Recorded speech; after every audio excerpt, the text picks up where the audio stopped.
Good morning, good afternoon, good evening. I'm so grateful that you're hanging out with me today on Wisdom on Wednesday. And I'm Ray. I'm so excited to be back with you, given another opportunity to learn from each other, another opportunity for us to talk. We appreciate all those commentaries that you leave in the comment section. We appreciate that. We appreciate you sharing. We appreciate you liking. We need you to subscribe. We need you to share on your social medias. Thank you, thank you, thank you. It's been 2.5 years now. Time was going really fast, but yet we're still growing. I've taken a little hiatus, but I'm glad that you're hanging in there with me. Today, I have an opportunity for us to discuss some things that I think all of us can relate to. So let's get to it. Wise people, I believe it's time. Wise people, there comes a time where the seasons change and you got to make that move. Many people don't know when the time is right for you to make the move. Sometimes situations seem bleak. Sometimes situations seem like they dry up. Sometimes situations just seem like you're just not happy where you are. But those aren't the indicators of when it's time to move. Those are signs that'll help you realize that you've been told for a long time it's time to move. But because you haven't responded to the subtle signs, sometimes seasons have to dry up. I remember thinking about and remembering that when an eagle has little eaglets, that when they are getting fed, they're comfortable. When the eagle goes away, bring back worms, nice juicy worms, the eaglets are excited, they're comfortable. But the mother, the eagle recognizes when it's time for the eaglets to learn how to fly. But when it's time to learn how to fly, it's not a comfortable sequence. It's a very uncomfortable sequence that as the little eaglets are trying their best, doing little things, learning, getting their wings strong and come right back to the comfortable nest, that the mother does something that we can all relate to. She picks at the comfortable nest.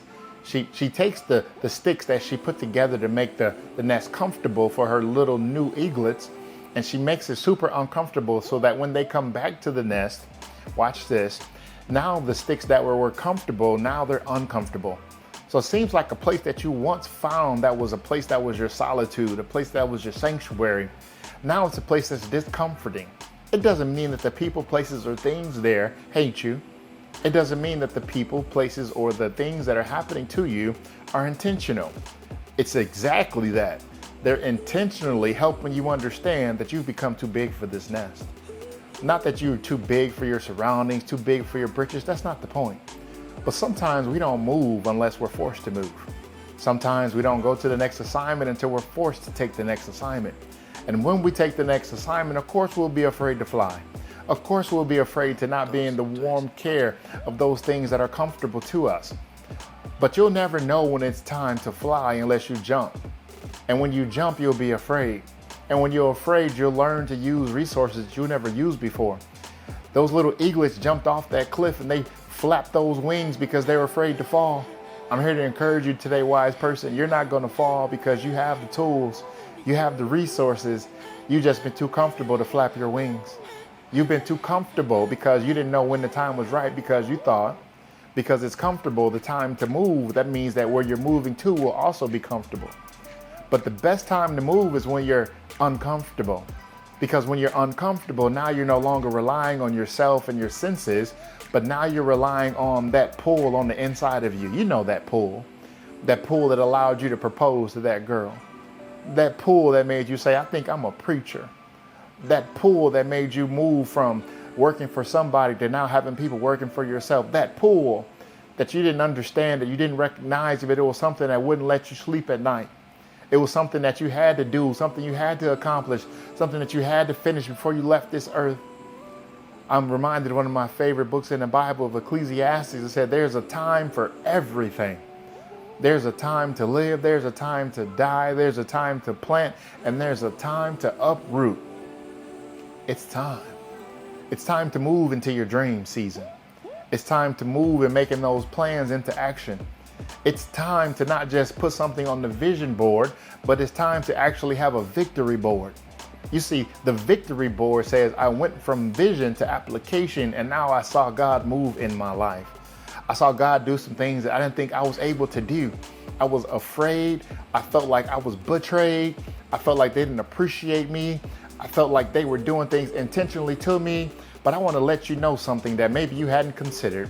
Sometimes that eagle is making the nest uncomfortable, because when you're uncomfortable, the time becomes very present. The time becomes very realistic.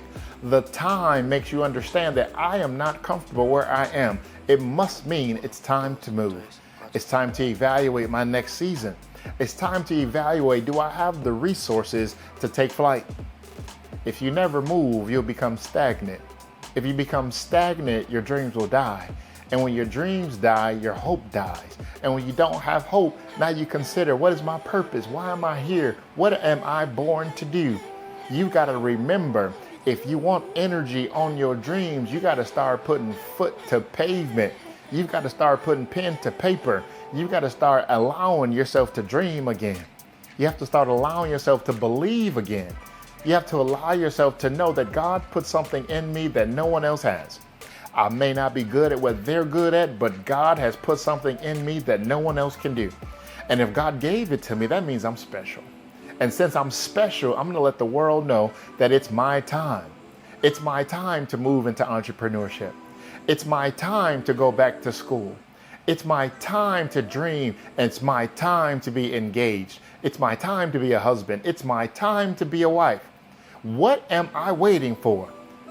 The perfect time never comes. If you're waiting on perfect situations, that means that you're waiting on everything to align perfectly.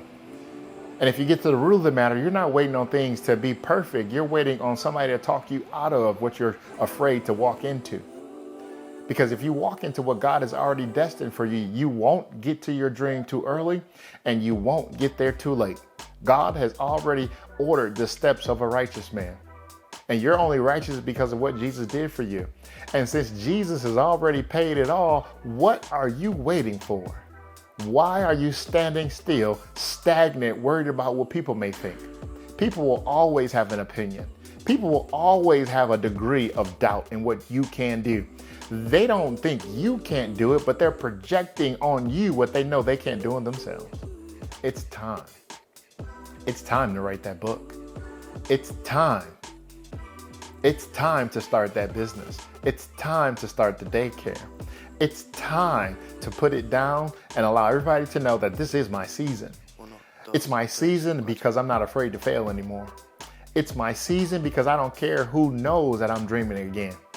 You see, there are times where we stop dreaming because we don't have people applauding and clapping for us anymore. You see, when we were little, we would tell our mothers and our fathers our dreams, our aspirations, our goals. Our parents will say, you can do anything, baby. If you want to be the president, you can be the president. If you want to be the governor, you can be the governor. You can do whatever you want to do. But now we get a little older and we share our dreams, our goals, and aspirations with our peers. And our peers don't see it the way we do. And because they don't see it the way we do, we talk ourselves out of the dream that God gave us. Don't let anybody talk you out of what God told you you're going to do. God didn't say that you were going to have success in your youth. God said you would have success. So just because it took you to your 60s, that means that God still kept his promises. Hallelujah. Just because it took you to your 70s, it means that God kept his promises. Just because God didn't give it to you in your youth doesn't mean that God is slack on his promises. If he said it's going to happen, it's going to come to pass. If you believe what God said, now you have to believe that God gave you the ability to do it. And if God gave you the ability to do it, that doesn't mean the precursor is going to be easy. It doesn't mean that people are going to understand you. It doesn't mean that people are going to support you. But what it means is God has graced you to do exactly what he's called you to do. And if God called you to do it, you better show enough do it before you get up out of here. God's not breaking anybody's door down and begging them to do what he's told them to do. God gave you the gift. God gave you the faith. Now you got to put that faith into action and move appropriately. Move accordingly. Move because your time is now. Your time is perfect now. The conditions are perfect now. It's time for you to move. It's time for you to believe again. It's time for you to hope again. It's time for you to understand that I'm moving into my new season. I'm no longer afraid of what people may think about me. I'm no longer afraid of failing because I failed before and I got up, dusted myself off, and I'm getting back to doing what I'm called to do. It's time. My question for you today is, what are you waiting for?